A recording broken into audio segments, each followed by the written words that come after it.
Écoute Fabien, j'ai pas, et nous n'avons pas très souvent l'occasion de discuter et d'échanger avec le premier secrétaire national de notre parti. Et puis, Léon Desfontaines, présent ici, il est responsable de notre parti, qui représente beaucoup pour ce qui est notre idéal à nous. Je vais te faire part de la réflexion qui est la mienne à la suite du débat que nous venons de mener ensemble. Moi, je partage cette idée que nous partageons tous sans doute, c'est d'avoir adhéré à un parti qui est le Parti communiste français, depuis 1963 pour ce qui me concerne, pour d'abord une idée fondamentale, c'est celle de construire une société d'un monde plus juste, meilleur. Ce que tu appelles d'une certaine manière des jours heureux. Ceci est l'ambition première de chacune d'entre nous, vraisemblablement.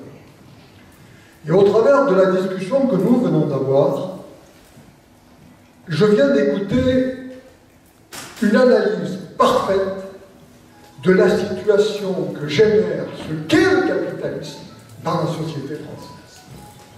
C'est-à-dire l'accumulation des richesses d'une manière injuste, d'une manière scandaleuse. On peut utiliser tous les vocabulaires les pires qui puissent décrire ces choses ignobles et insupportables que nous subissons et qui se conduisent et qui nous se traduisent, y compris par une difficulté très grave pour vivre, pour chacune et chacun d'entre nous dans la société française, les injustices de la disparition des services publics, les injustices de la disparition du monde médical, des problèmes de la santé, de l'accumulation des richesses d'une manière insupportable que l'on voit par des gens qui parlent de milliards, etc., alors que nous ne pouvons plus payer l'électricité lorsqu'on est retraité, par exemple, ou même lorsque l'on est un jeune aujourd'hui, où on ne peut plus assurer ses études, parce qu'on n'en a pas les moyens et que la famille qui nous entoure ne peut plus se permettre de nous les payer, et que donc le monde qui s'ouvre à nous devient insupportable et invivable. Ça, on sait le dire, on sait le décrire. La question fondamentale, c'est comment on fait pour changer cela. Et le parti auquel j'ai adhéré, c'est celui auquel je pense que nous avons la chance de pouvoir contribuer ensemble à imaginer. Moi, je n'ai pas la solution, mais j'ai confiance en l'intelligence humaine. Et j'ai confiance en particulier à ce que représente la jeunesse de notre pays, qui aujourd'hui, tu as cité, Fabien, la difficulté de ceux qui ont été touchés d'une manière dramatique dans le pouvoir d'achat, dont je fais partie, les retraités. Mais il y a une catégorie sociale de nos concitoyens, la jeunesse, qui aujourd'hui vit un monde insupportable et véritablement scandaleux. Moi, j'ai honte de voir le monde que l'on offre aujourd'hui à cette jeunesse. Et c'est à elle que j'ai envie de parler en premier quand je m'adresse au titre de mon parti. C'est avec elle que j'ai envie de construire la solution que je n'ai pas, mais dont j'imagine que le parti est en capacité de pouvoir être celui qui va aller porter les solutions de comment on fait pour construire, non pas la force, comme je te l'ai dit, à la suite du repas, comme je t'ai interpellé tout à l'heure, la force collective, on est bien d'accord, pas la force unique, la force collective, rassemblée, capable, comme tu l'as dit toi-même, de gagner parce qu'il s'agit dans la société dans laquelle nous vivons, il faut gagner pour pouvoir prendre les responsabilités de conduire les choses dans le public. C'est comme cela que ça se passe. Et ça se complique d'autant plus parce que ça ne dépend plus certains aspects, y compris simplement au niveau national, mais y compris au niveau européen.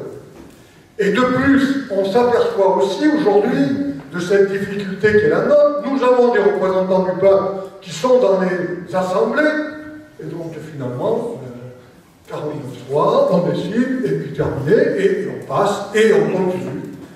Et là, quelle est la solution? Comment le Parti communiste français, au sein un des éperons principaux de ce qu'est la gauche, peut-il être à l'initiative par des propositions de projets de véritables rassemblements en capacité de rassembler ceux qui veulent vivre mieux demain.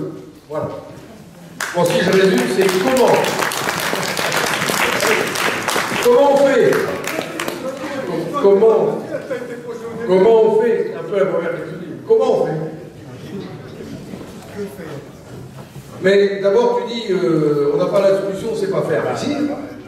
Mais moi, je ne suis pas sans solution et sans savoir. Bien sûr qu'on sait. D'abord, je le dis, pour ceux qui pourront en douter, le Parti communiste français, c'est un parti républicain et démocratique, respectueux des institutions et de la démocratie. Ça veut dire que, d'abord, nous voulons gagner le pouvoir par les élections. Et donc, les rendez-vous électoraux sont des moments importants où nous invitons les Français à s'unir, à sortir de chez eux et à utiliser le bulletin de vote pour s'exprimer. Et aujourd'hui, notre ennemi, bon, c'est la finance, mais c'est aussi la désespérance et l'abstention. Et donc, nous devons produire beaucoup d'efforts pour aller voir les gens, les convaincre, parler avec eux, et leur dire qu'au moment des élections, il faut sortir, les intéresser par rapport à ce qui les concerne, leur salaire, leur pension, le coût de la facture d'électricité, les convaincre d'utiliser ce bulletin de vote pour leur faire, pour qu'ils votent, et qu'ils votent pour les forces de gauche. On dit aujourd'hui que ça ne sert plus à rien de voter parce qu'il n'y a rien qui change. Enfin, c'est les mêmes qui sont au pouvoir depuis 20 ans. C'est normal. C'est les mêmes politiques libérales.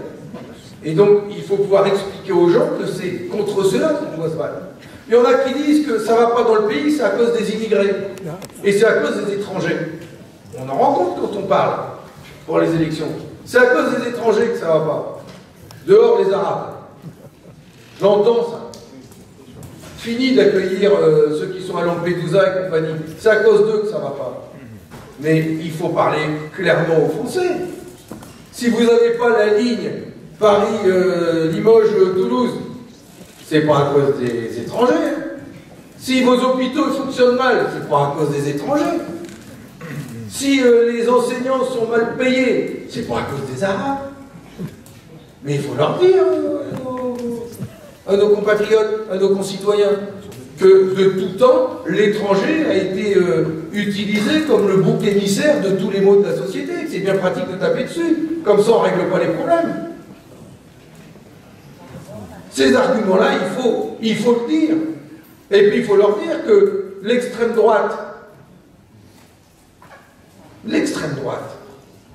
au dehors de la politique anti-immigré, qui fait de l'immigré l'ennemi. L'extrême droite, c'est le parti qui refuse d'augmenter le SMIC. C'est le parti qui refuse de rétablir l'ISF. C'est le parti qui refuse d'augmenter les salaires des fonctionnaires, parce qu'ils sont anti-fonctionnaires. Il faut le dire, ça. C'est la réalité. L'extrême droite, c'est celui qui dit on veut bien augmenter les salaires en supprimant les cotisations sociales. Résultat des courses, plus de sécurité sociale. Donc l'extrême droite, c'est plus de sécurité sociale. Les Français, ils sont attachés à la sécurité sociale et à leur carte vitale.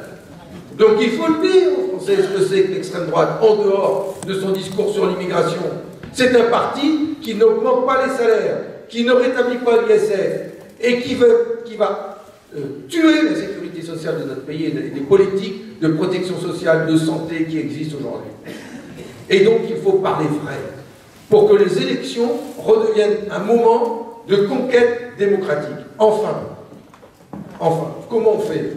On parle vrai, on parle avec son cœur, on y va, et puis on leur dit qu'il faut reprendre le pouvoir, tout simplement. Le nombre, il est de notre côté. Nous, le monde du travail, le peuple travailleur, nous sommes quand même beaucoup plus nombreux que ces 0,1% des Français les plus riches qui captent 50% de la richesse nationale produite. Les 500 fortunes de France ont un patrimoine de 1000 milliards d'euros. Quand M. Macron est arrivé au pouvoir, les 500 fortunes de France avaient un patrimoine de 570 milliards d'euros. Il a quasiment doublé en l'espace de 7 ans. Et ils sont que 500. Et là, deux salles comme ça, et on a égalité. Mais dans l'urne, au moment de voter, la voix de Bernard Arnault, elle ne vaut pas plus que la mienne. Et ça, il faut le dire aux gens. Elle ne vaut pas plus que le patron de la BNP, de Total Énergie. Et donc, il faut l'utiliser, ce bulletin de vote, en disant, là, vous êtes à égalité avec eux tous, là, les grosses têtes. Et donc, on va leur reprendre le pouvoir. Et on va décider de nos vies. Et donc, les élections, elles sont importantes pour ça. Et puis enfin, ben, il n'y a pas que les élections. Il y a aussi la lutte, le combat qu'on doit mener et que l'on mène partout, pied à pied, dans les entreprises, dans les écoles, à EDF, chez les cheminots, dans les services publics, dans les entreprises. Et on les mène, ces combats-là. Nos élus locaux, les maires, conseillers généraux, régionaux, qui dans les instances, pied à pied, s'engagent, se battent. Et me disent parfois, on a une petite victoire, je les arrête tout de suite, je leur dis, il n'y a pas de petite victoire, il n'y a que des victoires. Et c'est important pour ceux qui sont concernés.